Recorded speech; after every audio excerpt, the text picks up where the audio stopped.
out the stomach and the intestines and also the kidneys but also the ovaries. So they had to look for the ovaries in this. There was this big, warm. Everything was warm, of course, and we got 2 ovaries for each cow. And each cow, at that point, we had BSA in Holland, was also registered with a barcode. So all the ovaries that we got were barcoded. But of course we put them in a bucket, and we didn't follow what happened to the individual oocytes. Now these oocytes, we had about 500 each day, and we matured them to fertilizable oocytes, and therefore we used a straw of famous bulls, and we fertilized them in vitro, because otherwise we couldn't get zygotes.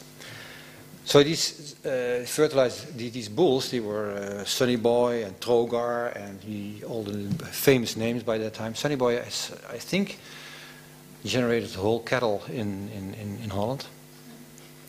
So that was a very popular one.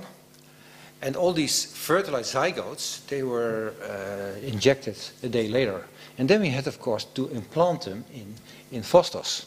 Well, a foster like mice, that's easy. But a foster in cattle is also a cow. So these cows should be tochter in order to be a proper recipient. And tochter, yeah. Tochter is a certain phase in the cycle of a cow. Yeah.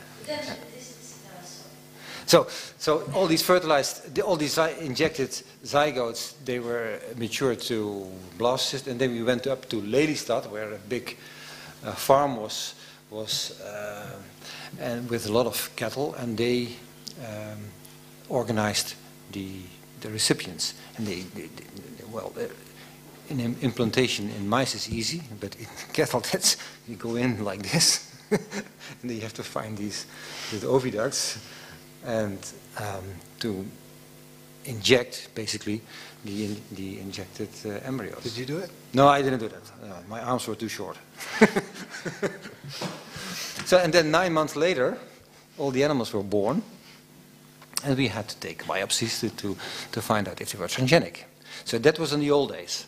What they do now is they have a cell line of a cow, and what they do is they extract the nucleus of those cells, and they merge it